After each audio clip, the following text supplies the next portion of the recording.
We gotta work this out better, man. Yeah. All right, up here at the top left, a player on the team Slayers. His name is none other than Slayers Ryung. All right, there he is. It's funny because that little image of the commentator just does not suit the image of Ryung right now. He looks super serious. This is like the tense match, is the ace match, the last match of the night. All right, his opponent down here at the bottom left. Very strong Terran player. Used to play random on the team Foyu. Foyu. Is that the Foyu face now? I don't know. We'll have to ask him afterwards. Foyu players are actually... That's why GuMiho looks mad. He's like, I can't believe they would make that kind of face when they mentioned my team. Well, I actually saw Choya out here before when he was like doing the practice run. He's looked at it, he's just like face palmed himself and walked out of the room. But we are going to have vertical spawns here, both on the left-hand side for both our players. And I think both of them are going to go Command Center first because this is Crevasse, and that's how Crevasse works. That's how it goes. Unless you're playing against Slayer's Boxer. And then there's 2 racks in the middle of the map. That's how it works, man. I've got this map figured out. You go CC first, unless you're Slayer's Boxer. And also, part of the rules are, if your opponent is Slayer's Boxer, you don't scout for 2 racks. And when you do, you build a command center. That's true. Yes. Well, that was on a different map. Yeah, but that's true. But anyway. Yeah, sometimes you scout 2 racks proxy and you don't make a bunker. Yeah. I heard that happens sometimes too. In all seriousness, though, I'm glad Slayer's Boxer was able to play for his team in the team league that day. I think it really means a lot to the team. So, Barracks going up, of course, for both of these players. We'll be seeing double gases here soon. I think we'll probably see gases at the back. And in fact, we do see gases going up at the backdoor expansion first. Remember, that's a high-yield gas, meaning it yields 6 gas per trip. Well, there's no other real option for that as well. You get to use 3 SCVs instead of 6. It's the only sensible option when you go that. Exactly. It's much, much better to do that. And in fact, sometimes you see players get a bunch of SCVs in there and mine before the command center even finishes. Yeah, and they can go back to the other side. Yep. All right, so it's going to be interesting to see how these 2 players kind of transition here. Both players going for command centers first, and they did the same thing previously, and things turned out very weird because GuMiho went to Thors afterwards. And of course, last game, neither player made their command center at the actual base, so things are going to transition much faster. We haven't seen these guys play a very standard macro game yet. It's always been little tweaks here and there, as we saw. Yeah. Thors in game 2, 2 proxy racks in game 1. We'll see how these guys match up in standard games. Ryung has made his factory now. Very, very fast +1 weapons for GuMiho. He got that eBay up, and he is getting +1 weapons for his infantry. This is a specific build. I've never seen it before, but I can tell you that right now, he's not just kind of going, well, I'll need those later. I guess I should get +1 now. You know, you guys have played against those guys in Bronze League. You go eBay first, and then they like mine gas. Like, this is my build order. I get my engineering bay at 8, and I make my refinery at 9, and then eventually when I have 100 gas, I get I get +1 attack, and I get a missile turret just in case. It's not like that. It's very specific. Now, we do see GuMiho adding a barracks, 2 barracks actually. I'm wondering what kind of build we're going to see. We may see just a very heavy marine build. I think it's going to be very bio heavy. Well, yeah, obviously there's going to be a lot of bio. He wants to get that +1 out for that reason, but I wonder exactly how it's going to be. He's getting combat shields, not stem, double reactors going down, so he's just going to make a ton of marines. Oh, money scan there by Ryung. Sees exactly what's going on. Ryung scans. We didn't get a shot of it. He sees the reactors going down, so he knows what's going on. He doesn't know about the +1. He might be thinking, well, that's kind of a weird build. I wonder what he's doing. Obviously, we did see that GuMiho was able to scan as well. And what did he see exactly? He did see the tech lab on the barracks, so you can expect there's a possibility of Banshees. He's not going to have stim, though, and he's not going to have a starport. It's going to make it relatively difficult to defend against those Banshees. Yeah, it's going to be interesting. We do have those double reactors finishing up now. We also have another factory for him as well. But I don't. He has a he has a time slot where he can go in and do something with this. He does, and I just actually don't know exactly how this is going to work. He's getting very fast +1 armor as well, and I think this may just be he wanted to have only one eBay so he could get those Marines out, get that extra barracks, but also at the same time to slowly get those upgrades out. When I saw that very fast +1, I thought to myself, he's probably going to hit a very quick timing attack. It's going to be soon. Then I saw the reactors, I was like, this doesn't really make sense. No. Now with the armor coming, though, I'm thinking he just wanted to get these up and play a very bio-oriented style. And when I say very, I mean very. Yep. And then we do see this Banshee coming into the natural here for GuMiho. Turret going up in a nice spot, but is unfortunately in the wrong spot. But this guy right here, a lot of the Banshees do come down on the left-hand side, so unfortunate for GuMiho there. Now this Banshee is going to try to skirt around the side. The reactor and starport are ready, so you may make one Viking and one medevac out of this starport.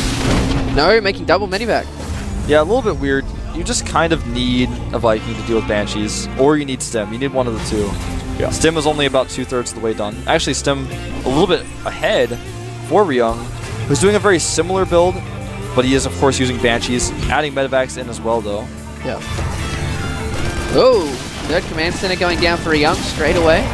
But both of them getting a third command center right now. But almost identical timing. Yeah, it's actually really strange in general. What GuMiho is doing is getting a lot of very upgraded bio units. His +1 armor about to finish. He's going to have 1/1. He may hit a timing here. He's going to maybe try to shut down that command center of his opponent. Looks like he's going to go for a drop.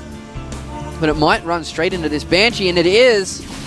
Drops all those Marines underneath the Banshee, getting a lot of hits. Is he going to get it? Oh, he wanted to trap as well, but he just couldn't with his other bio units. No. There is a bunker at the top of the ramp for Ryung in case his opponent tries to run him down. Siege mode's about to finish as well, so there's no real attack that he can do that's going to do a lot of damage at the moment. Unless it's drop oriented, his best bet is just to sit back, macro, and expand. Now some more switching going on here for GuMiho. He's switched his factory to the tech lab. He started to get tanks out. And I don't know, I thought that eBay timing was going to really mean something. But so far, it's just kind of like that promise ring you gave to your girlfriend. You're like, I thought this meant something. It really doesn't. She's like, no, it doesn't mean anything. And you guys break up. I feel that way about GuMiho right now. Isn't like, it what normally the other way around? The girlfriend thinks a lot of it and the guy doesn't care? Yeah, whatever. I just need to make an analogy, man. Okay, I'm sorry. Don't judge me, okay? Maybe that happened to me once, okay? I like the promise ring thing. No, I'm just kidding. Seriously, though. So we do see that sensor tower playing a big role there. That was a nice little timing on that sensor tower. This is so strange, though, that he got the +1. I'm just trying to figure it out. I'm trying to solve this mystery. And he's getting siege mode and just playing a normal game now. He just has 1/1 upgrades very quickly. I'm just thinking he could have changed his mind once he saw that scan come down on all his barracks. That's an option as well. We do have the Ryung moving out here, trying to take his natural, both players. But GuMiho being more the aggressor at the moment, which is good. Yeah, he actually hasn't really engaged his opponent. He just keeps moving around on the map. But with those siege tanks there for Ryung, he just can't really do what he wanted to do anymore. And I just have to say, I'm not going to talk about it anymore. But the 1/1 upgrades, they're just quick, but they're not in use right now. His opponent's already catching up in upgrades, so he's actually going to have 1/1 now. So I like the placement of these sensor towers, though. There is 0 drops that can come in that can hurt Ryung. Yeah, there's actually nothing that can attack Ryung at all that he won't know about. There we go. Stim runs out. He's actually forced to do a double stim there. Nicely done by GuMiho. That was a nice little move. Does fall back to those tanks. Right now, GuMiho about 10 supply down. Both players having even upgrades at 1/1. Now, these tanks, there are more tanks here for Ryung, but is he going to siege them up just right? Oh, this is a bad choice, I think, by GuMiho. Losing a lot of Marines here. Oh, that is not looking good for GuMiho. Moving forward at the wrong possible time. He's being completely just completely mopped up here. Loses his sensor tower as well, and is now going to be on the defensive.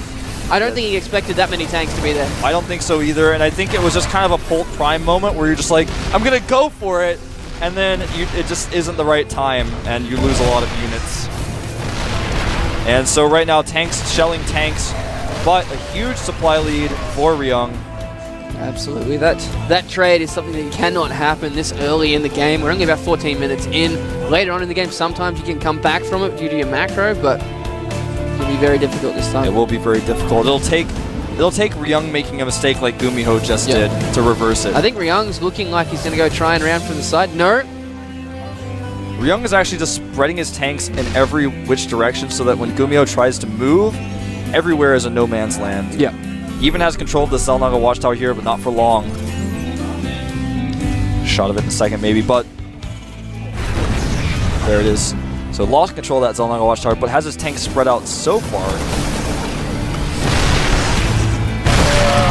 GuMiho actually does have, about to have +1 attack for those tanks. Oh, he's actually stimming into these tanks here. Gets both of them nicely done. He's actually going to force GuMiho to come back at the same time. He's moved all his units from the left. And that one Marine, not going to last very long.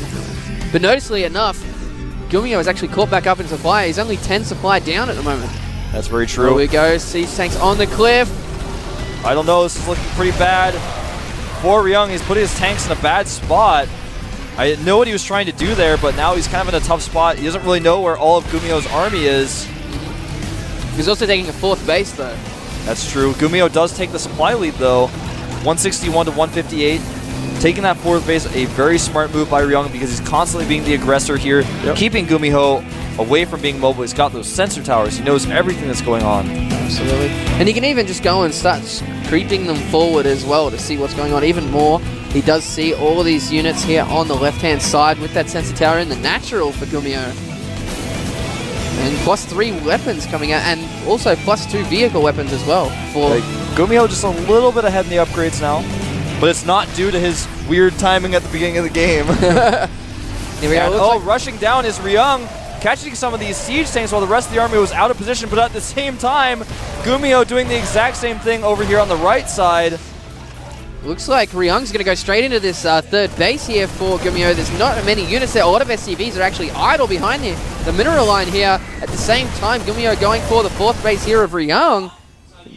A little bit of trading going on. The command center may not fall here, but the SCVs certainly will.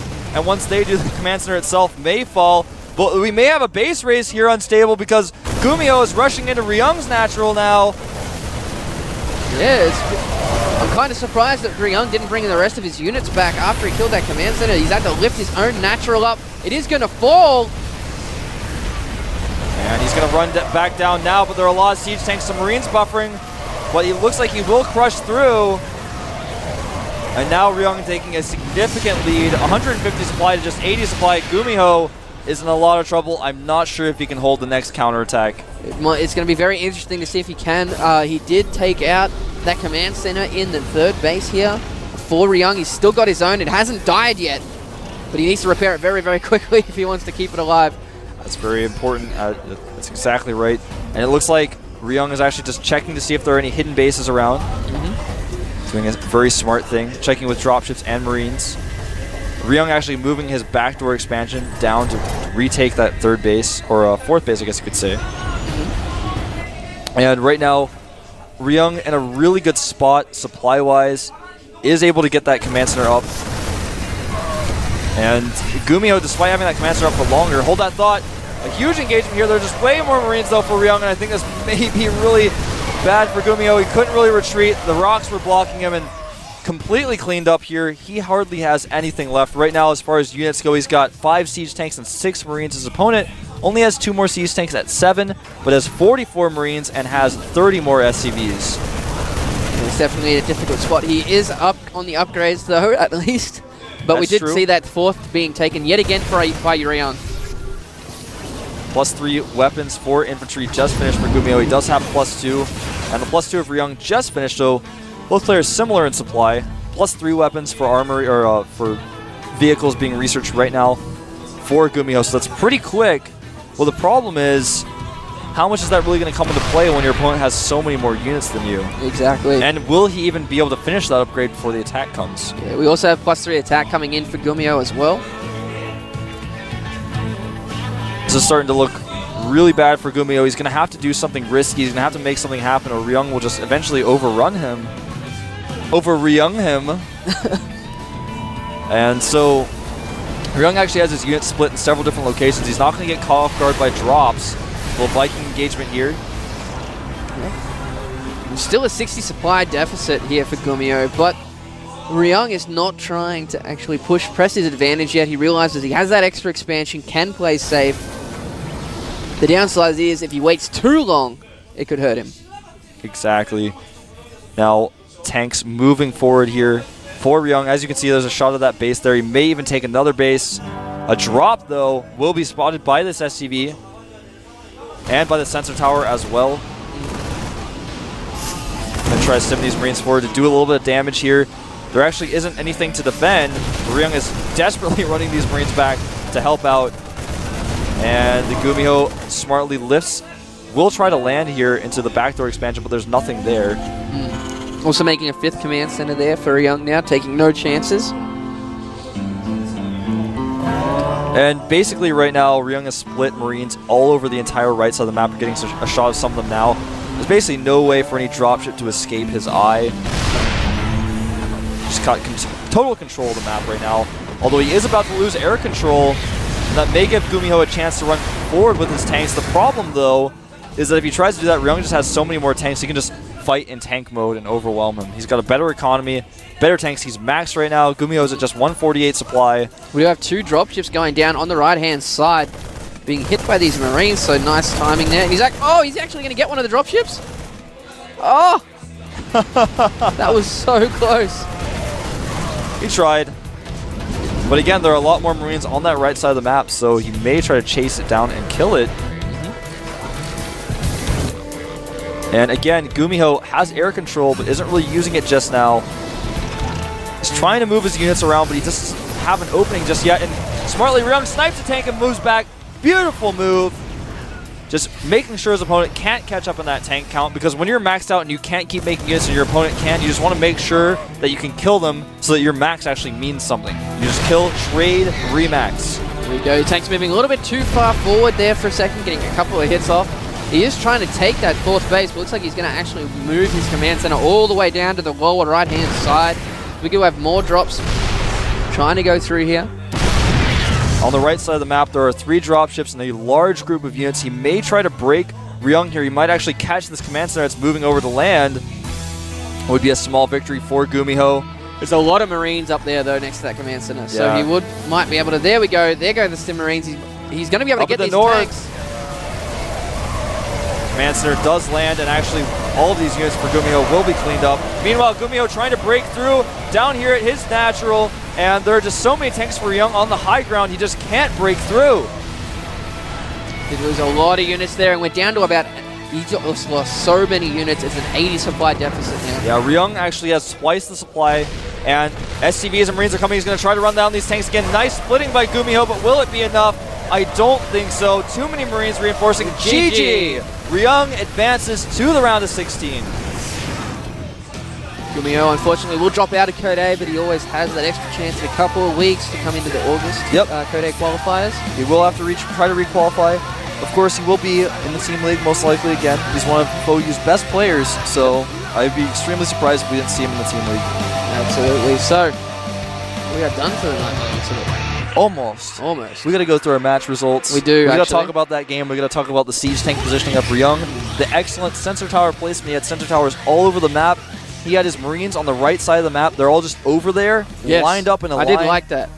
And every time dropships came, not only did they take damage, but they were completely spotted. I was about to say, there's our Korean commentators. There's a guy in a yellow shirt. And there's Choya as well. There behind, walking past us. So I'm sure he's got to be a little disappointed with the results, but GuMiho played well. He really did. And in that stressful situation where he was down so much supply, he almost caught up. He got those fast upgrades, the weird early upgrades. You know, I just don't even want to talk about those anymore because... I honestly think he changed his mind after that came down. I think you're right. He was like, all right, I can't really hit this timing anymore. Maybe I don't really want to use those 1-1 anymore. And, of course, before he really attacked, his opponent already had 1-1 to match his, so... It's okay. Interesting how that turned out. But it seemed to just snowball after that first little mistake of engaging into Ryung and just went downhill from there. It's very true. So right now the Korean commentators, as far as I know, are actually holding up scores of points that they think the players deserve. Yes, we saw that today. Yeah, because I was watching the Korean stream earlier today, and so that's why I think we have so much downtime. So I was trying to look and see how many points they thought the players deserved. How many points do you think GuMiho deserved in that best of 3 out of 100? I have a very different mindset when people come to that. A lot of people go, oh, he's lost the game, he did that. But I look at it and go, he played very well. He made one tiny mistake, but he still played extremely well. It's just hard to come back from that deficit. So if I were GuMiho, I'd look back going, he did play well, but there's just that one tiny thing to fix for the next game, and he'll be able to take it down. So I agree. I still think he played very well. But how many points? I'm not going to say. How about you tell me first? I think he deserves an 85 out of 100 for his efforts today. Yeah, I'd agree a bit about that. Yeah. Ryung, about an 89. Not even quite a 90. He made a lot of mistakes, but he did well. Yeah. He did. Maybe we should make this a new thing at the GSL where we actually have to give the players point ratings. You guys actually don't know this, but Artosis actually talks to press people about how he thinks the players played every time he casts. They come and ask him after the game what he thinks. So a little tip about Artosis, for those of you guys who didn't know. We'll find out. Yeah. Find out soon. All right, we're going to look at today's results. Obviously, I Am Ready lost to MVP Dream. Lovesick took out Creator Prime. Leenock was able to take out Hope Torture. Hope Torture, one of the better players back in the earlier seasons. Kind of sad to see him fall out of Code A. Yoda took out Min in a very interesting and close series.